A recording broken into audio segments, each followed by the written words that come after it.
Indira Gandhi National Open University presents a program for learners of media and communication and also the general audiences who are interested in film and cinema. This is book review of the book Films, Cinema and Movies: How Internet is Shaping the Entertainment Industry. The book under discussion is published by H.P. Hamilton, London. The participants are Dr. Meera Shirodkar and Professor Gauri Chakravarti, both from Bennett University. The moderator of the discussion is Dr. Shikha Rai, Associate Professor, School of Journalism and New Media Studies, IGNOU. Let's listen to the program, Part 2. Hello everyone, and a warm welcome to this session on book review discussion. And the book that we are talking about today is Film, Cinema and Movies: How Internet is Shaping the Entertainment Industry. Today, we are fortunate that two of our guests have joined us. We have with us Dr. Meera Shirodkar, who is a PhD in films from Southampton University, UK, and is currently working with Bennett University. We also have with us Professor Gauri Chakravarti, is an alumnus of FTII Pune and has been a part of the audio-video industry since 1995. And she has been associated with various projects in industry as well as academia, currently working as professor with the Bennett University. We welcome both of our guests to the studio. You would see that children, because they're exposed to OTT, they do not know what that big time stardom was, what silver screen people was, and the kind of power, the star power that they wielded. And in fact, these people are coming back to the OTT platforms. So there is a, like what would say, a reverse trend kind of a thing. Yeah. What are your thoughts on this? I think the book also touches very well on this point that when Amitabh Bachchan first came on the small screen, it was a very big moment. I think for all of us to watch Amitabh Bachchan is, sitting across from a normal person and talking to them with so much, fun. It was a very, very different moment. However, I think because as generations change, they may not be aware that this is the same Amitabh Bachchan who was in Diwar, who was, in Sholay, because we've grown up seeing them on the big screen. We didn't have that option of, seeing Shah Rukh Khan on our television every day or in a small device. So I think watching Shah Rukh Khan also, slowly, as platforms changed, as technology evolved, I think even actors became more visible than they used to be. Earlier it was, every Friday you go for a film and that's when you see your heroes, that's when you see your heroines. So that moment of anticipation is no longer there, True. That so suspense. In the same breath, shall we also say that stardom is dying? I don't think stardom is dying. I think stardom is also evolving. I think now there is less of, because there are so many different types of actors there now, each have their own sort of fandom out there. So I think the fans have also evolved. I think now they are much more informed and they don't probably look at them with as much awe as we used to. I think now they are okay, they go, they ask for a selfie. For them, they are more comfortable. Approachable. It's a much more comfortable atmosphere than the awe that we used to feel, which I think it has its pros and cons, definitely. Right. I agree with that. So Gauri was just speaking about grey shades, and you would see that even gender has evolved in a certain way. And I would like both your perspectives on this. How gender has evolved in a way that women are able to have their own niche identity. Earlier, they were either Sati Savitri, the good ones, or like what you just said, that good always wins over evil. And today, OTT is showing something different. So, the portrayal of gender and how it has changed in media. How women have started having an identity of their own. So much so that the shades of grey have become more acceptable with the audiences. What are your take on it? And it's lovely to be in the IGNOU studio. Just a very short synopsis, because this is my core area of research. I live 24 hours in the same thought of analyzing and representation and looking at gender on screen. Very short answer to that will be, nothing that appears on screen is independent of who makes it and why it is made, who is consuming, and who's kind of funding the whole process. And cinema largely has been patriarchal. Even now, to believe that it has got rid of patriarchy is falsity. It is a work in progress. So it is interesting to see that, let's say, OTT, a film like Kathal, has a person in the law enforcement who also comes from a certain caste or class. That's a nice trigger. it's a nice way the storyteller has just touched the piece. Or let's say to see this one, the one with Sonakshi Sinha, Dahad, which is made by FTII women, which is directed by FTII women alumni, Ruchika Oberoi. She was my batchmate. It's very interesting to see how Dahad explores the same tone and very seamlessly in the episodic format. How constantly her ability as a character is being cross-checked, questioned. But this is again, like I said, a work in progress from women actors, because there were less of women behind the scene earlier. Women actors in their own way, at every point in the history of cinema, have tried to make impact. But the ecosystem was such that what was projected was largely male storytelling, or where the hero narration was around the male, and the consumption was also from the perspective of the male standpoint. So this is a huge circle in itself. ये एक अपने आप में एक ब्रह्मांड है, एक universe. कौन सोचता है आज अगर शिखा एक कहानी लिखेंगी, and you know, if Shikha is a working professional, she deals with her life differently. Her perspective to writing the story will also be different. So it's been a very slow change, and it's interesting that you use the word gender and not women, because I think what's also happening is we are seeing extension of the binary itself. हम सिर्फ महिला protagonist बदलाव से नहीं देखे जा रहे, mail और फीमेल के बियॉन्ड जो एक आइडेंटिटीज हैं उन पर भी कहानियां बनाई जा रही हैं, तो वो भी एक दरवाजा अपने आप में खुल गया. But I seriously urge, it's a very good question. I urge all the students who will listen to this, think about it. Think why this change has emerged, and the answer will lie in the world around you. So, Meera, we also have filmmakers like Zoya Akhtar who are coming up with the shades of grey amongst women. What is your take on this? I think Gauri ma'am touched upon is very true that it's still a work in progress. But what we have been seeing over the last decade is humanizing women. So we are not looking at women. Earlier, the portrayal was very in one bracket. So either you were the heroine, which was white, you were the mother, you were the bhabi, you were the ma, or you were the vamp, the woman who's trying to steal the man, and you were black. There was no middle area where a woman was allowed to be a human being. That I can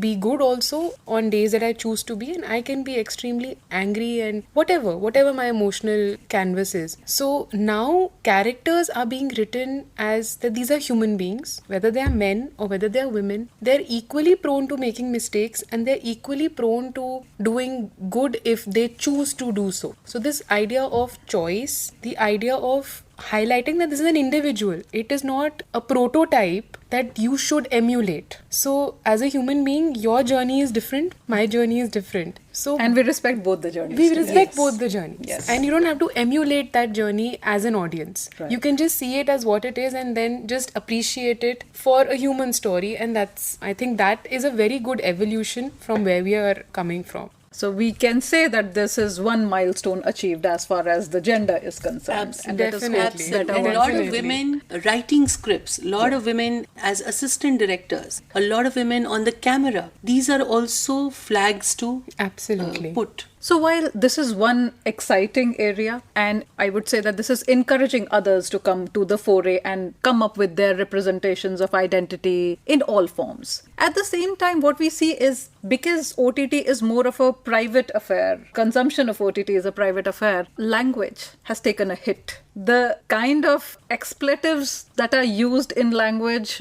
every time we look at any platform you see and any kind of program you see, it has just the entire process of using expletives has kind of become normal. So you can, and this OTT is also being consumed by children. So we would see that little children, maybe 6th and 7th standard students, would use words which we wouldn't use till this age. What do you have to say on that? As a parent, it leaves me angry. As a professional, as a media academic, it makes me unhappy, and I don't see where we are heading. I think even before OTT, I can just speak as, when we were in our teens, there was a phase where you felt this was very cool. This was, you used to feel very brave when you said these words. You were emulating people who you heard saying these things. But then I think you grow out of that phase also. I don't think it sticks, because I think as you grow older, you get a level of maturity and you understand. And now I think with this generation is very aware. So now they're even questioning, why is this,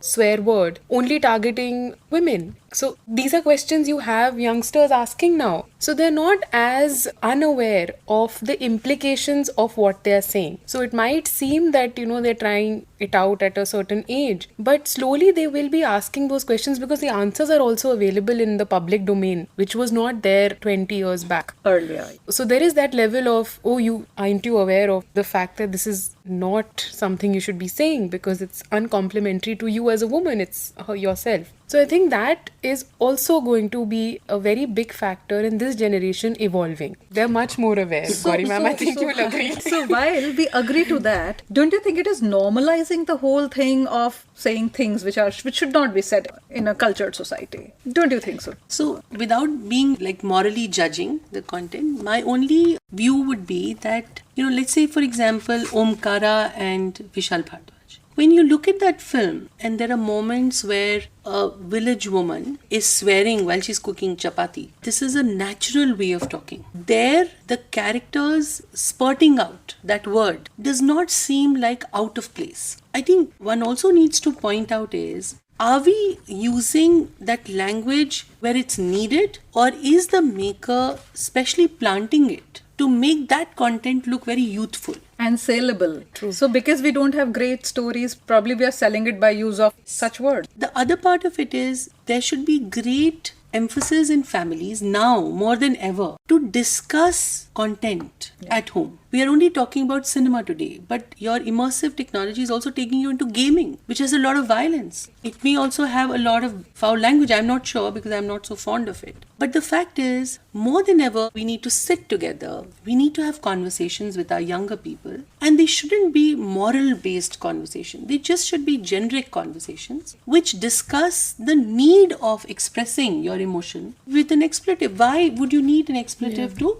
even... So wherever it's needed, it can stay. But this overdone verbal diarrhea is what we should call it. And this expletive-led dialogues, they don't leave a great taste with at least people of our generation. Yes, true that.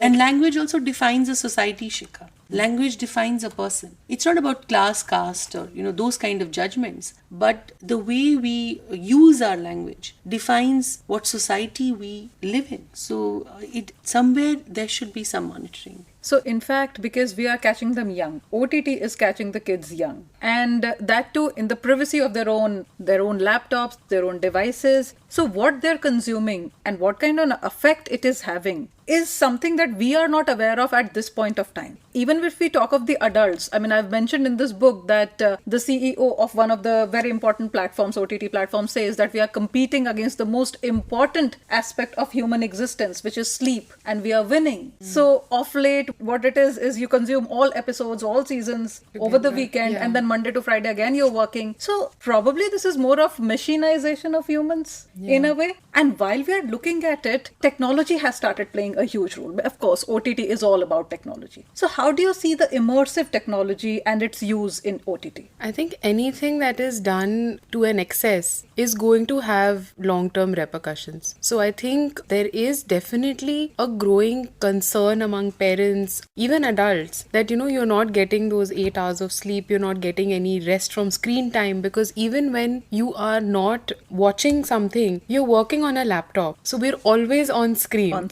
So you don't get that downtime from this whole cycle of being exposed to technology. So that is definitely something that we all are struggling with every day. Yes. That we have to limit our screen time, switch off our mobile phones, not be accessible 24/7. WhatsApp has created culture where you're available to everyone all the time. Hours of the day. So I think it's something that we as a society collectively, we have to slowly start to minimize our dependence on technology. And when we look at entertainment and looking at new platforms, immersive technology especially, it's again, you're saying that, okay, you put me in this little contraption and I'm transported to another world. And then you stay there. But then when you take that off, that transition from that dreamlike fantasy into the reality of your surroundings, that also creates a jarring effect among people who are using this very often, that they prefer to stay in that world rather than connect with the real world. Absolutely. So now we are having these psychological problems, which I think as technology is going to get more and more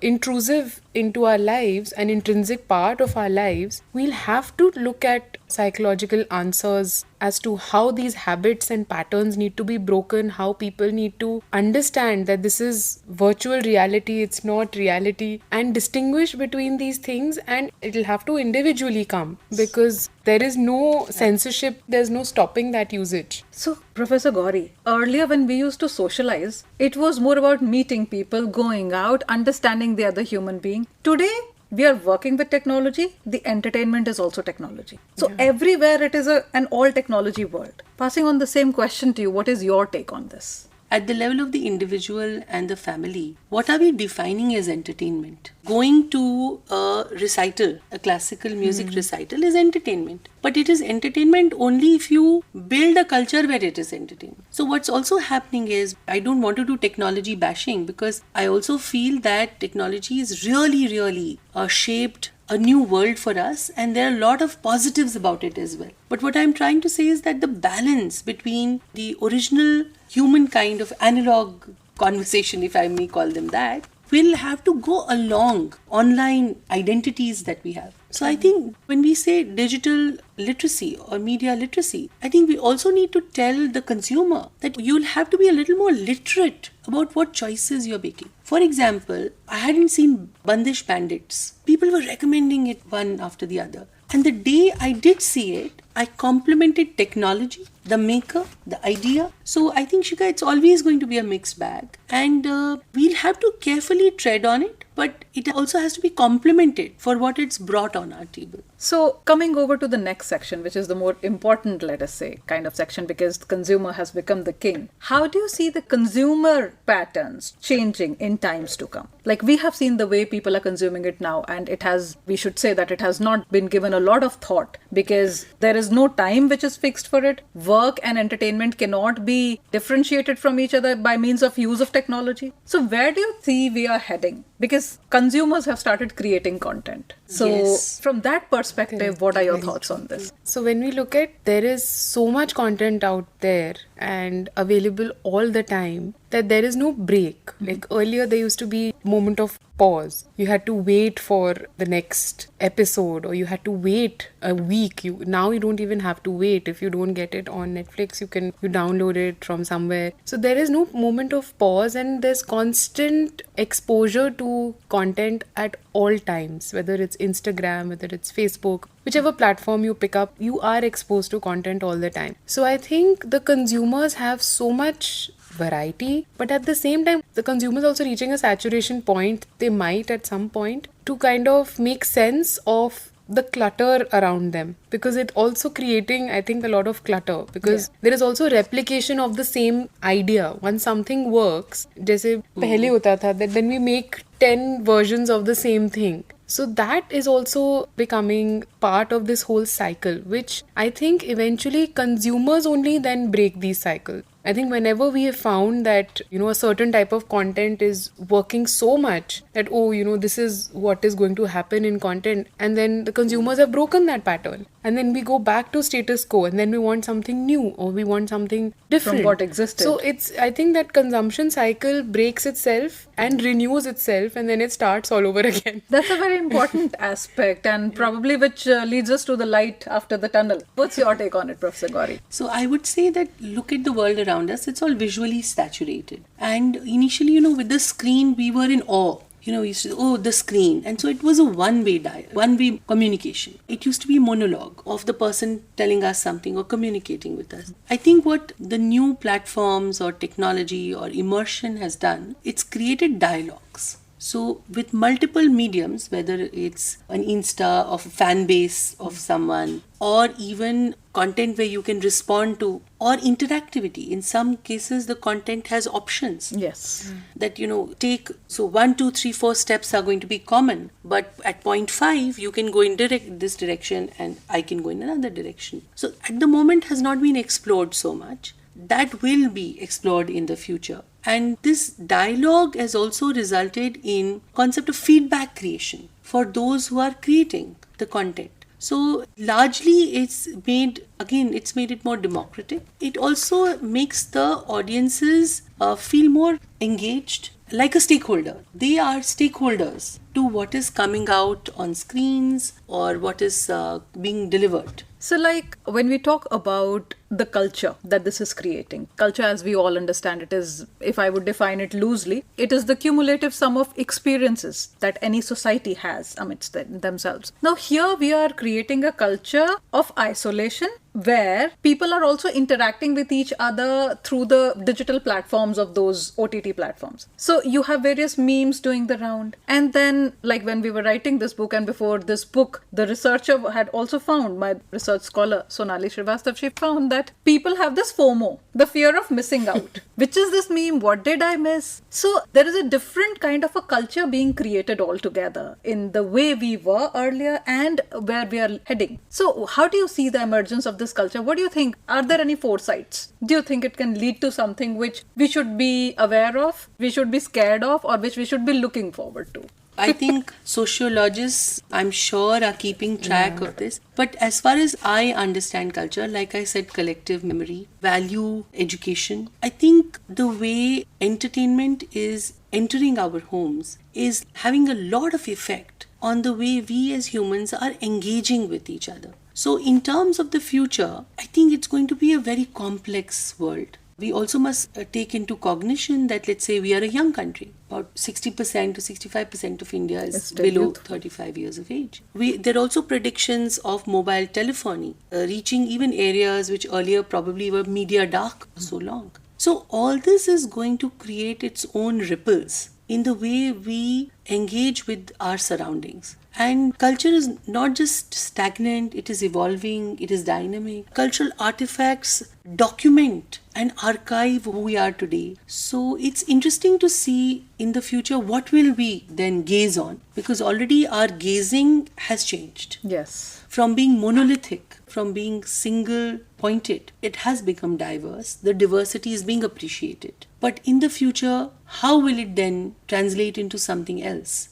I mean, I wouldn't have a certain answer. Yeah. So what do you think about the youngsters having this fear of missing out, following up the memes, telling or waiting for the next season, the kind of slight addiction that is being built around all the content that is being presented on OTT platforms? What's your take from the point of view of youngsters? I think the addiction is definitely there, or that, like you said, that fear of missing out is there. But I also have seen that the youngsters are also becoming more and more self-aware. And I think it's not going to be all negative in terms of, that you're in this race of finding the next best meme or looking at content from that perspective. I think as we are getting more and more immersed in these technologies, we are also looking at ways to step away from these technologies. So there is a parallel movement also where I have seen, where you're consciously either switching off from technology, taking a detox break. So you have all those things also happening, I think, side by side. So this digital detox is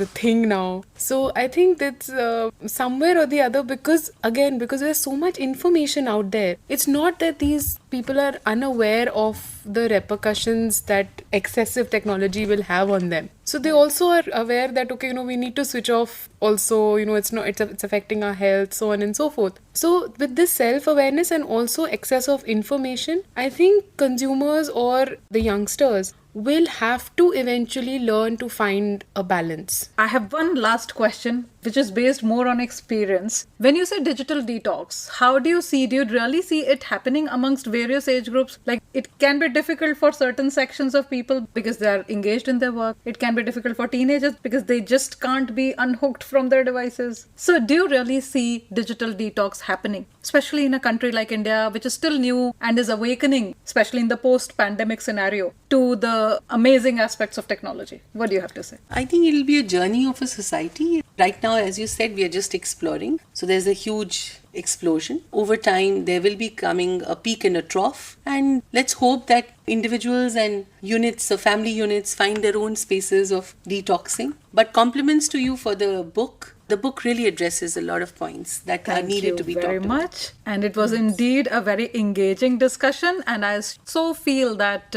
they will understand what exactly is going on in the entertainment sector today and probably give this book a read, which it very well deserves. Thank you all very much Thank you so for much, joining us Dr. today. Shri. Thank And you so I hope you had a nice time enjoying this discussion. Namaskar. You were just listening to the program titled Discussion on Book Review of the book Films, Cinema and Movies, Part 2.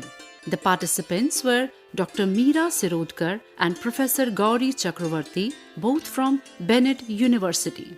The moderator of the discussion was Dr. Shikha Rai, Associate Professor, School of Journalism and New Media Studies, IGNOU. Content coordinator of the program was Dr. Shikha Rai, edited by Sadan Lal and produced by Santosh Kumar Pandian. This program was brought to you by Electronic Media Productions Center of Indira Gandhi National Open University, New Delhi.